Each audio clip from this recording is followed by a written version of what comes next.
Bonjour, bonjour à tous. Au sujet de la persécution, il faut savoir une chose. Il y a des persécutions qui sont bénéfiques.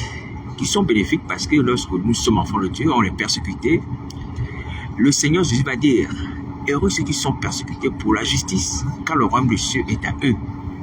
Alors ces gens individus qui sont persécutés pour la justice, Seigneur, c'est-à-dire que ces gens-là qui sont en Christ, qui dénoncent le mal et qui veulent le règne du bien, la justice, étant donc persécutés, ces gens-là sont heureux déjà, et en plus ils ont le royaume des cieux.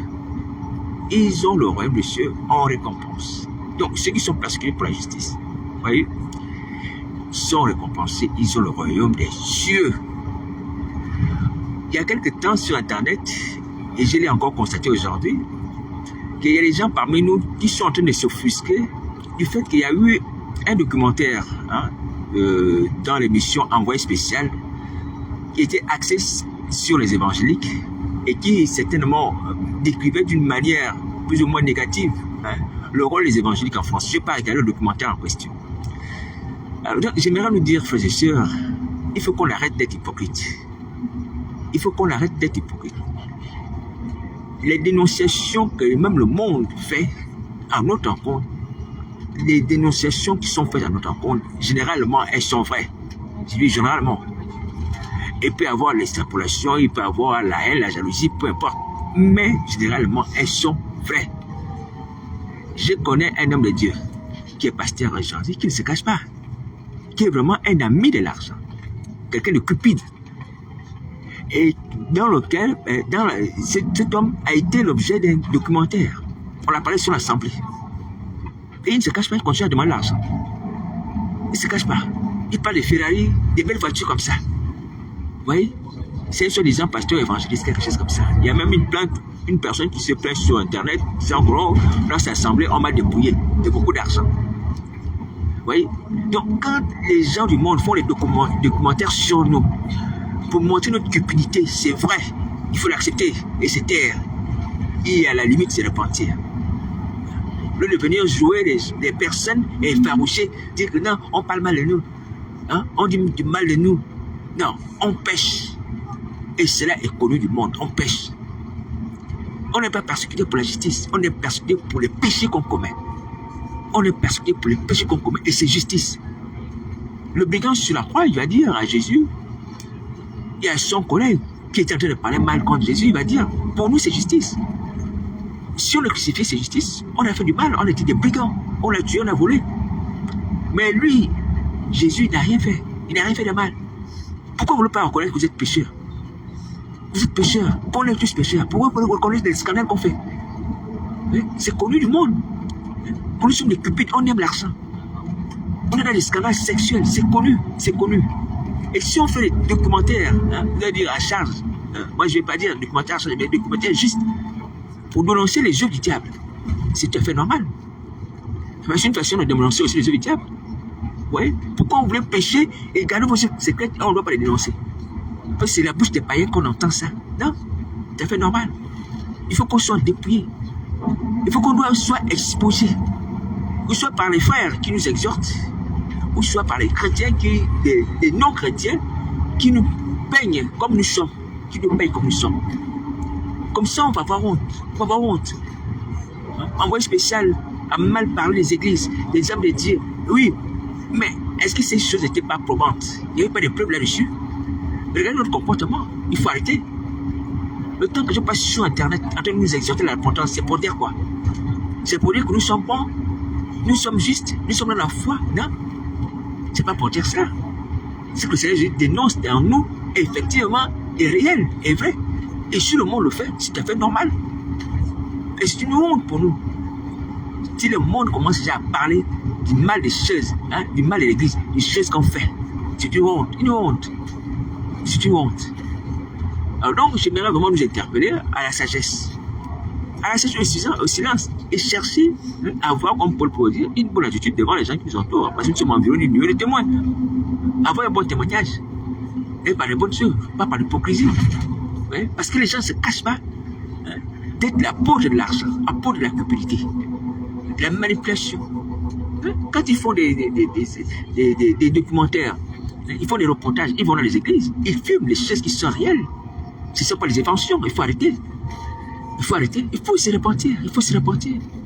Si on arrive jusqu'à ce degré, mais je vous dis que les magistrats, la parole de Dieu, sont les serviteurs de Dieu. Les magistrats, c'est-à-dire les juges, sont les serviteurs de Dieu. C'est-à-dire que si on se retrouve, comme certaines personnes sont déjà retrouvées devant les tribunaux, à cause de nos excès, nos abus, notre escroquerie, ce sera justifié.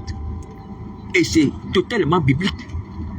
Que la justice des hommes puisse se condamner, c'est biblique. Paul le dit, les magistrats sont les serviteurs de Dieu, donc ils peuvent nous condamner à juger les hommes à la prison.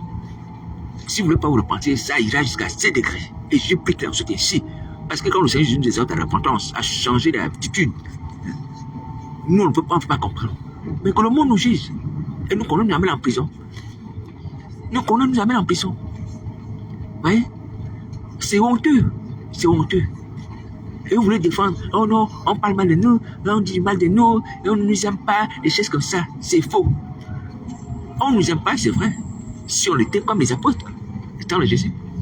Mais nous ne sommes plus comme les apôtres du temps de Jésus. Nous sommes plus comme les apôtres d'Agneau. Il faut le reconnaître. Nous sommes une autre génération. Nous sommes une autre génération. On n'est plus enfant de Dieu. Donc on commet des scandales. Et c'est normal qu'on puisse parler mal de nous, qu'on dénonce les œuvres qu'on fait.